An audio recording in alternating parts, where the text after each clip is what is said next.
Hi everyone in Mrs. Alcock's grade 3 class. I'm Julia Kozak, and I just wanted to thank you guys first of all for inviting me to share a little bit with you guys about myself and my background and my art and my faith.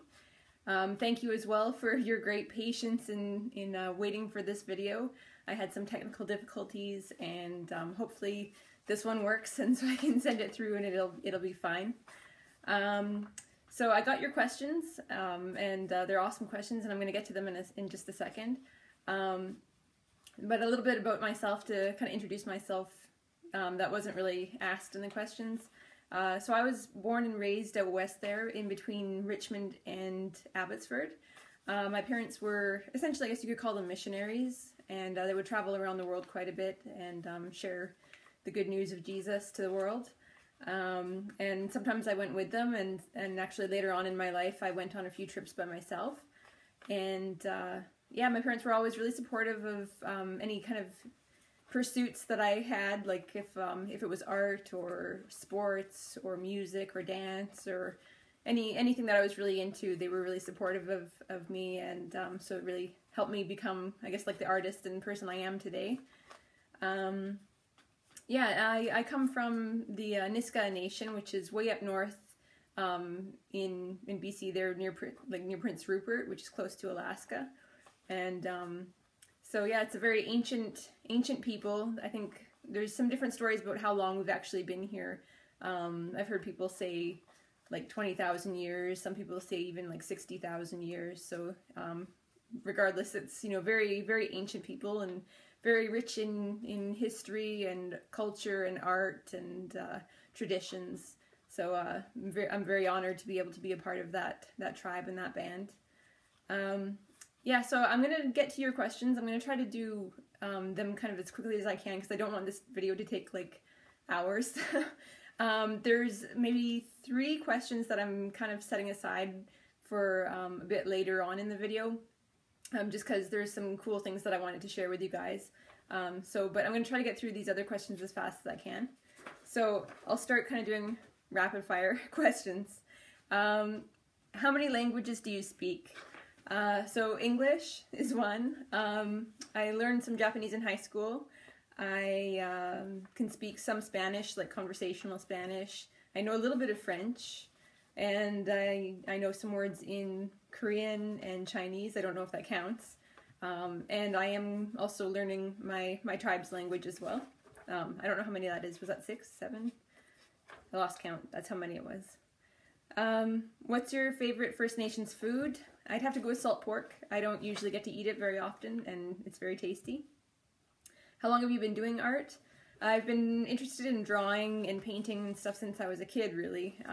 But if you're asking kind of more seriously like doing like art as a career kind of thing or a job, probably about 14 years, I'm going to say. Do you have any siblings? Yes, I've got one older brother. He lives out there in Abbotsford with his wife and their 2 kids. And yeah, we get to see them sometimes, so that's nice. What church do you go to? Adam and I go to St. Timothy's Parish, which is the Roman Catholic church in town here. Adam is the youth minister, and I do a lot of volunteer work there along with him. How long have you been a Christian? So yeah, like I was born and raised in a Christian home, so I kind of always had this belief in God and Jesus. But kind of more a decision to be a Christian probably happened around when I was like grade 7 or 8 or so. It's kind of when I got more into my faith. Do you like doing First Nation art? I do like doing First Nations art.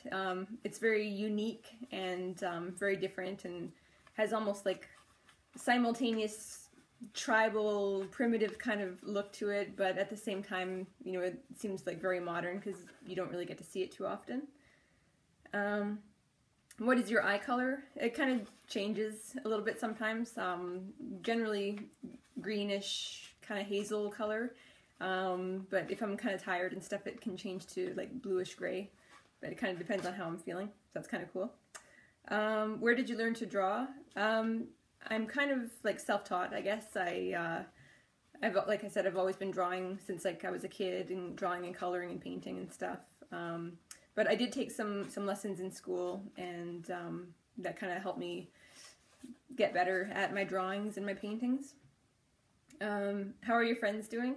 I think my friends are all doing pretty good. I've got some friends who are all over the world, in even like China and Japan and Australia and all over the place, and I do get to keep in touch with them, and out west obviously I've got a lot of friends, and get to keep in touch with them over Facebook, and I think they're all doing really well. What's your favorite animal to draw? At the moment it would be foxes, because they're just cute and funny, and they all have like really mischievous kind of personalities.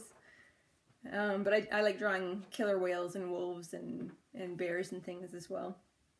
What tribe are you in? I'm in the Niska tribe. Can you speak your tribe language? I can speak a little bit of it. For example, I could say like Toyaksi Nin, that means thank you. I can say Aim Wile Wilana, which means hello, how are you? Or some phrases to make my friends laugh when I say them. I say Adoo Bachan, it means go run.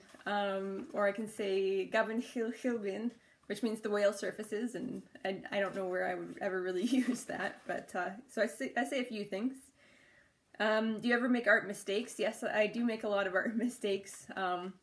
I've always been told that's what pencils or that's what erasers on pencils are for, is making mistakes. And one thing I've learned throughout my years of painting and drawing is that you can't be afraid to make mistakes, because that's the only way that you can really learn and get better at things.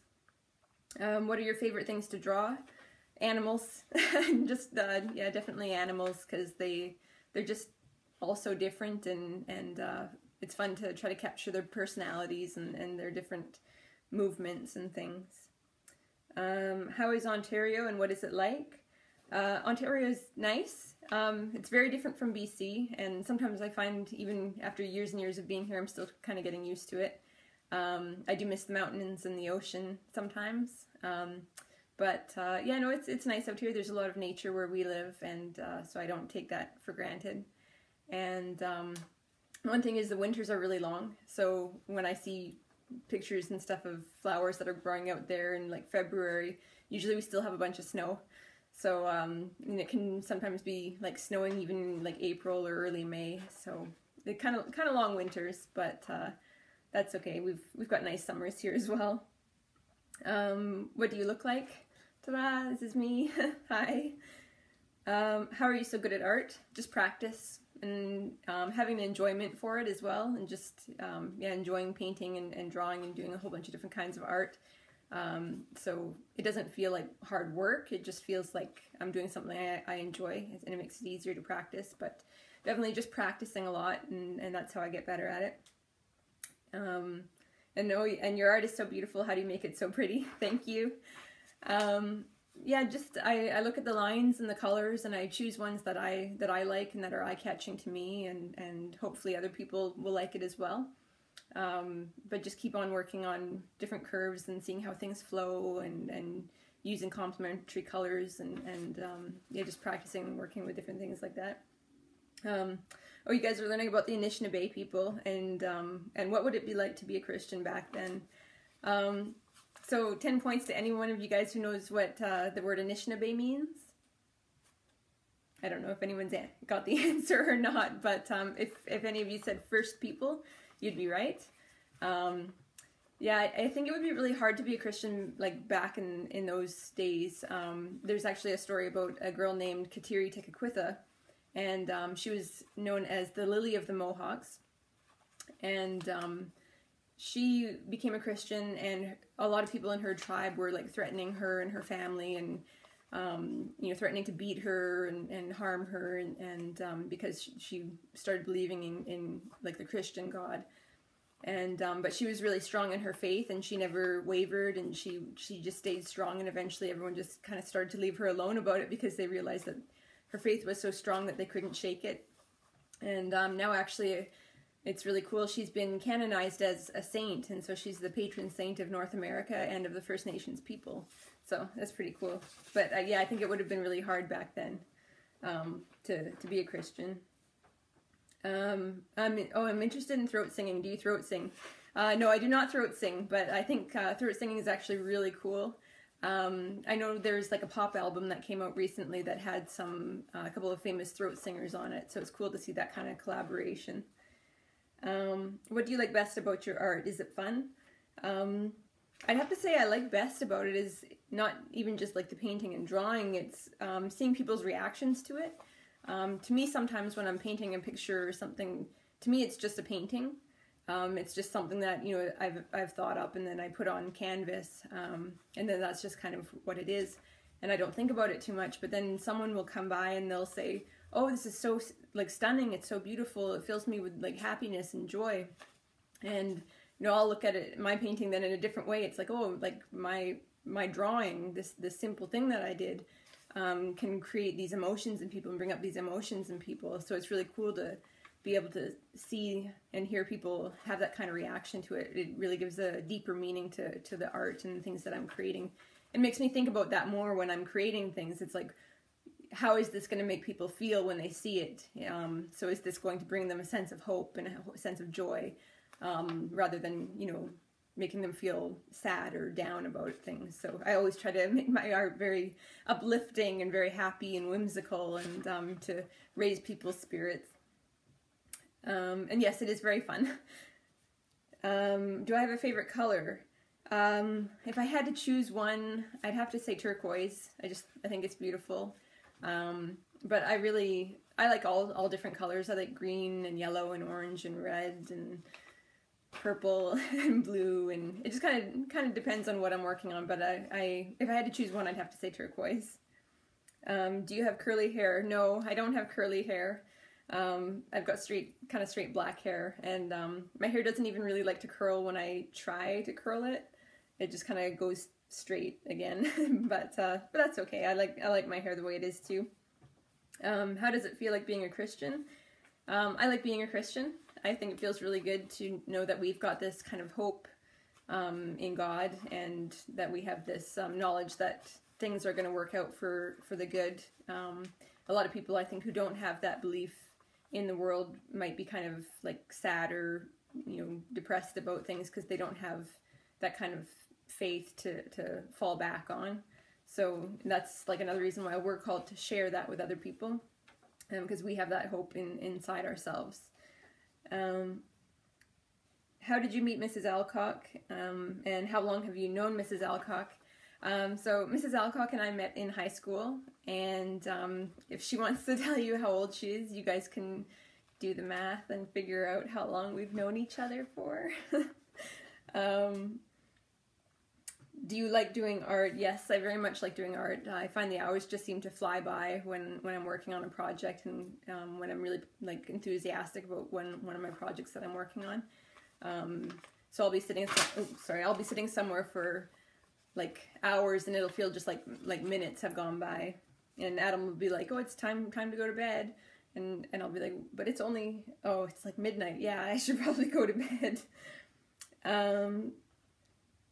Did you teach yourself, or did someone else teach you? A bit of both. As I said, I've been drawing and coloring and painting since I was little. So a lot of what I've done is self-taught and just experimenting with different techniques and different mediums. But I did take some courses in school. I never really seemed to get good grades in my art classes, and I think that's because art is it's a very personal thing, and not everyone's going to like your art.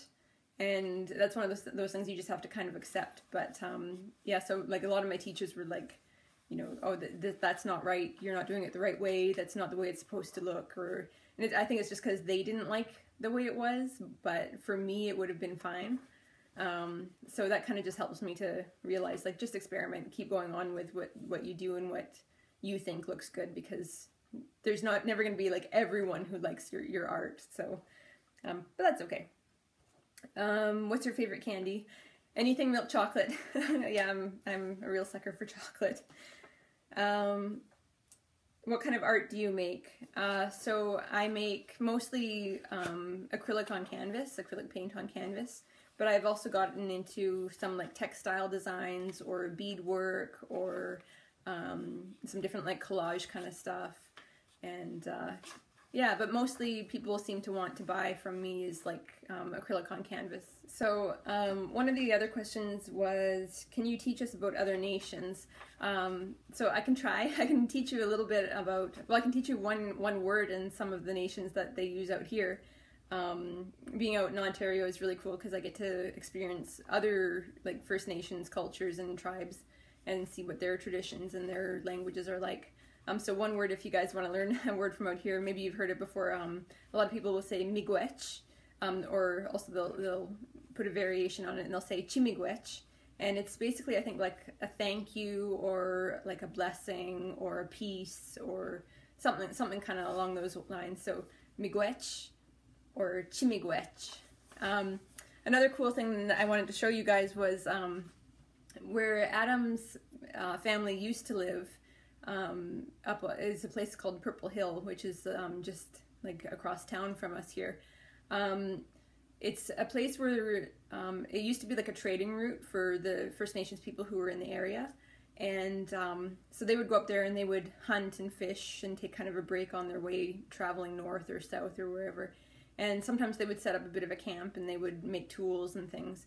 And sometimes I guess they wouldn't be able to finish their tools, and so they would just leave the stuff that they were working on there. And so when Adam and his family first moved there, they were kind of working on some things in the backyard, and some of the stuff that they dug up was actually some of these stone tools that were being made at the time. And so actually I'm fortunate enough that Adam's mom passed them on to me.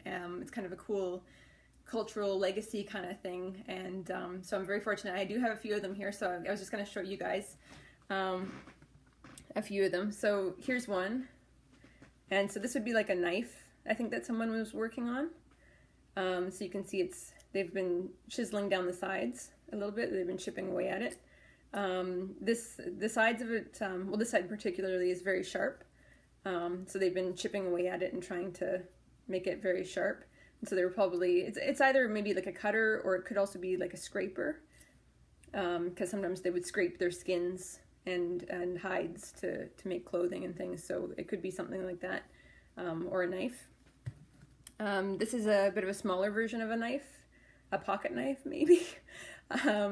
So again, this part's been chiseled down very sharp, and one kind of cool thing, I'm left-handed, but looks like this might be like a right-handed one. So I don't know if you can actually see it, but there's a bit of an indentation right in here, in that little spot there, and it actually kind of, it fits your thumb, like with your right hand, it fits your thumb perfectly. So I think they probably, I don't know if they actually intentionally did that, or if it was just kind of worn away, or someone found it and was like, oh, this is actually comfortable. But yeah, again, very sharp, so they probably used it to cut things like this. And then this is the last one that I have, and so it looks like they were forming an axe or like a hatchet, and so underneath here it's quite sharp and like a sharpened edge. The top is flat and the back is flat as well, and there's a bit of a notch in here, and I don't know if that was intentional or if it was accidental, but I would guess if it was intentional, they were probably using it to kind of fasten, or they're working on it to fasten it to like a stick or something, or maybe bone. And yeah, so it's kind of cool to be able to have that bit of like First Nations culture from the area right in my home and at my fingertips. And I know actually the Royal Ontario Museum was interested in kind of analyzing them and having them on display for a little bit. So who knows, maybe we'll be doing that in the future. But yeah, so I just want to share that with you guys. One of the other questions that was on the list that kind of requires a bit more explanation is it hard to be a Christian and a First Nations? And this is a very interesting question, and it's actually a question that I get asked by quite a few people. There's even people that I know who are like very studied in theology and philosophy, and they're like these great like thinkers, and they've got these great minds, and they ask the really hard questions, and they ask me this question, and usually what they're asking me is like, don't like First Nation beliefs and spiritual beliefs really go against like Christian beliefs? And like, you know, a lot of people think that First Nations beliefs are like kind of like pagan and like go against God and things. And I like to surprise them and say that I don't actually think it does go against Christian beliefs. There may be some few things here and there that don't really go with it, but for the most part, it's not. It kind of actually complements it. Like when you look at First Nations stories and things, there's always the creator or the Great Spirit, or I think they call it out here up north Manitou, and but basically that's God. And because you see, like, the creator has made everything and has put us here and has put all these animals and nature around here for us. And so when people talk about, like, the Great Spirit or things like that, they're really just talking about God. And so kind of one of the things that people shyly ask me a bit about also is like spirit animals and stuff. Like, how does that work out? Then do you believe in, like, spirit animals being in, like, people will be like, oh yeah, the platypus is my spirit animal or something. And so that also, it sounds very, like, pagan, but actually I think more of what it's not being taught properly. I think what is really being taught is supposed to be taught is that it's like, we see certain characteristics in animals that we admire. For example, like the wolf being loyal, or the beaver is a hard worker, or so if we're very loyal or if we're a hard worker, someone might say, like, oh, you must have, like, the spirit of a wolf in you or something, or you might have the spirit of a beaver in you. And it's just saying that, I recognize those traits in you and I admire those traits in you, but it's just because we see these animals acting like that, so we just kind of, those are the comparisons that we use. So I don't think it's anything like, we're not, like, possessed by an animal or anything. It's just, we have these certain characteristics in ourselves that are also, we see in nature. And like, yeah, I don't know, something kind of like that. I don't know if I explained it quite very well, but I think also, like, God put those animals and things in nature around us so that we can admire that and take from nature and see God in those things as well, and be able to appreciate Him for giving us these things. So I don't think that. I think a lot of First Nations beliefs have been kind of misconstrued throughout, like, the centuries, and been taught the wrong way, so that they're not understood the way that they're supposed to be understood. And you might get different answers from other First Nations people about what they think of the belief. That's kind of just how I've reconciled those kind of beliefs into like my Christian faith. And I don't think there's anything wrong with seeing, like, God in nature around us. The other question that I was going to take a little bit more time for was, can I do more art for you, please? Absolutely, I would love to do more art for you. I can send some photos and pictures and stuff of things that I'm working on and things that I've completed. One thing I wanted to share with you that I'm really excited about right now that I'm working on, and I'm going to give you guys, like, the premiere sneak peek at what I'm working on right now. No one else has really seen this. Recently I have gotten more seriously into powwow dancing, and so I've become, like, a fancy shawl dancer. I tend to do either, like, women's traditional, which is like my button blanket is what I would wear for, like, a traditional kind of dance, but I kind of really enjoy the fancy shawl dance kind of style. So what I'm working on right now for this powwow season is my shawl and the rest of my regalia. So I figured I could show you guys my shawl that I'm working on. So I'll just get it here. So this is half of it. Here, I'll try to get it into view. So that's one half of it.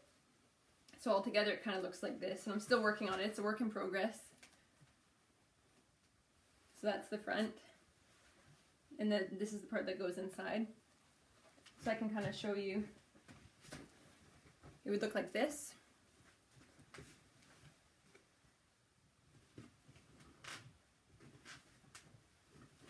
And so that's I have to kind of complete this by next month. I've been having a lot of fun working on it and designing it.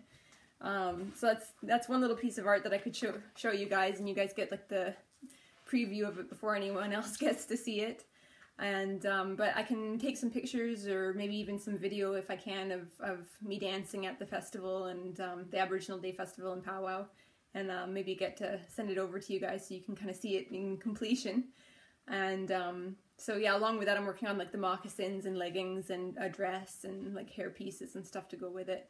But yeah, so that's a bit of the art that I can share with you guys right now. And yeah, so I'll send you some more if yeah, when I get some other stuff completed. So that's kind of everything about me and my background and everything. If there's anything that I didn't cover, or if you have questions about anything else, do feel free to ask. Mrs. Alcock can message me, and then I can like reply with you know, any answers. If there's anything that I didn't really cover or you guys had questions about, yeah, feel free to ask, and I'll get around to those questions too, and yeah, message back with some answers.